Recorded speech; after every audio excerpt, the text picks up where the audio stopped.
விஜய் வந்து கிளம்பிட்டு இருக்காரு ஆஃபீஸ்க்கு. அப்போ தாத்தா வந்து இந்த மாதிரி காவேரி வந்து கூட்டிகிட்டு போ, அந்த ஃபங்க்ஷன் இருக்குல்ல இன்றைக்கி அப்படி சொல்கிறாங்க.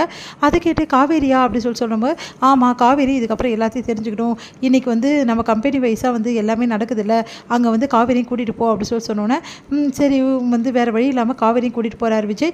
காவேரி ரொம்ப சூப்பராக வந்து அழகாக சேரீலாம் கட்டிட்டு செம்மையாக வந்து போகிறாங்க ஃபங்க்ஷனுக்கு. அங்கே வந்து எல்லாருமே வந்து காவேரி பார்த்துட்டு யாருன்னு கேட்டோன்னே தன்னோட ஒய்ஃப்னு சொல்லிட்டு அறிமுகப்படுத்தி வைக்கிறாரு. உடனே சந்தோஷமாக படுறாங்க நம்ம காவேரி. அடுத்து வந்து இந்த ஃபங்க்ஷன் வந்து ஆர்கனைஸ் பண்ணுறவங்க எல்லாருமே வந்து காவேரியும் வந்து விஜயும் வந்து உட்கார வைக்கிறாங்க ஃப்ரண்ட் ஆஃப் சேரில். ரெண்டு பேருமே வந்து ஸ்பான்சர் அப்படின்னு சொல்லிட்டு அறிமுகப்படுத்தி வைக்கிறாங்க. விஜயோட கம்பெனியோட அந்த வந்து போஸ்டரும் வந்து வந்து இருக்குது.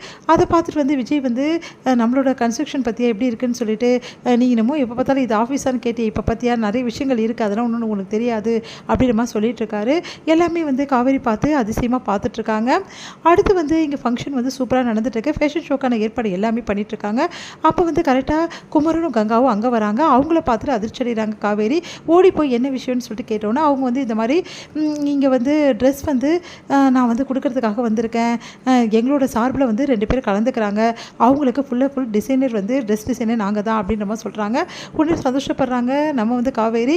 அடுத்து வந்து சரி ஓகே ரொம்ப சந்தோஷம்க்கா, நீங்கள் நல்லா வந்திருக்கீங்க அப்படின்ற மாதிரி சொல்கிறாங்க. ஆனால் வந்து எப்பவும் போல் கங்கா வந்து அவங்களை வந்து வேலையை பார்க்குறியா, நீ எதுக்கு வந்த, அந்த வேலையை மட்டும் பாரு, எங்களை பார்த்துக்க தெரியும் அப்படின்ற மாதிரி இன்சல்ட் பண்ணுறாங்க. அடுத்து வந்து என்ன பண்ணுறாங்கன்னா அந்த ட்ரெஸ் டிசைன் பண்ணிவிட்டு எல்லாத்தையும் கொடுக்கும்போது கரெக்டாக அங்கே வந்து கலந்துக்கிறவங்க வரவே வரல. அதனால் கங்காவும் வந்து குமரனும் வேறு வழி இல்லாமல் அந்த ட்ரெஸ்ஸை போட்டுட்டு அந்த ஃபேஷன் ஷோவில் கலந்துக்கிறாங்க.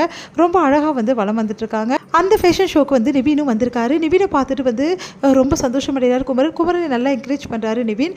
அடுத்து வந்து நிவீன் வந்து நம்ம விஜய் வந்து சந்திக்கிறாரு. அப்போ காவேரி அங்கே வராங்க. காவேரி வந்து இவங்க 2 பேரும் என்ன பேசிக்கிறாங்க அப்படின்னு சொல்லிட்டு கேட்குறாங்க. அப்போ வந்து சார் உங்ககிட்ட கொஞ்சம் பேசணும் சார் அப்படின்றாரு நிவீன்.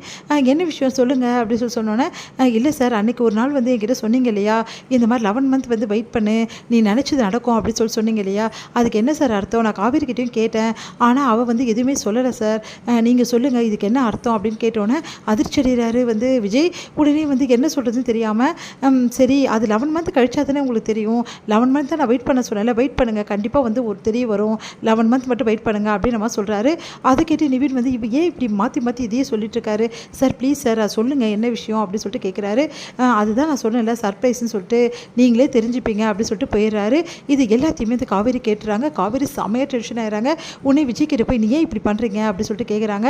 அதுக்கு வந்து என்ன ஆச்சு, என்ன விஷயம் சொல்லு, எதுக்காக எல்லாரும் பார்க்குறாங்க, ஏன் சண்டை போடுற அப்படின்னு. நான் ஒன்றும் சண்டை போடல, நீங்கள் பண்ணது கொஞ்சம் கூட சரியில்லை, எதுக்காக நிவீனுக்கு வந்து இந்த மாதிரி வந்து பேசி விடுறீங்க, அவர்கிட்ட எதுக்கு வந்து நீங்கள் இந்த மாதிரி சொல்கிறீங்க, இங்கே பாருங்கள் தேவையில்லாதெல்லாம் பண்ணி விட்டுட்ருக்கீங்க, நான் அன்றைக்கே உங்ககிட்ட சொன்னேன் இந்த மாதிரி நிவீன் கிட்ட பேசாதீங்கன்னு சொல்லிட்டு மறுபடியும் எதுக்காக இப்படி பண்ணுறீங்க அப்படின்னு சொல்லிட்டு கேட்டோன்னே, நிவீன் என்கிட்ட கேட்டால் நான் பதில் சொல்லணும்ல, அதுக்கு தான் நான் இப்படி சொன்னேன், இங்கே பாருங்கள் கிட்ட ஆல்ரெடியே நான் சொல்லியிருக்கேன் 11 மந்த் வந்து ஆனோன்னே நான் வந்து உங்கள் வீட்டு போயிடுவேன், அது கன்ஃபார்ம் தான், ஆனால் என் வாழ்க்கை எப்படி முடிவு பண்ணணும் எனக்கு தெரியும், நான் ஆல்ரெடி சொல்லியிருக்கேன், மறுபடியும் இந்த வேலையை நீங்கள் பண்ணிகிட்ருக்கீங்க, நீங்கள் பண்ணது கொஞ்சம் கூட சரியில்லை, கத்த ஆரம்பிச்சிட்டியா, நான் போயிடுறேன், மட்டும் தனியாக நின்று பேசு அப்படின்னு சொல்லிட்டு போயிடுறாரு. உடனே வந்து காவேரி அப்படி பார்த்து டென்ஷன் ஆகிடுறாங்க. விஜயை இதோட முடியுது.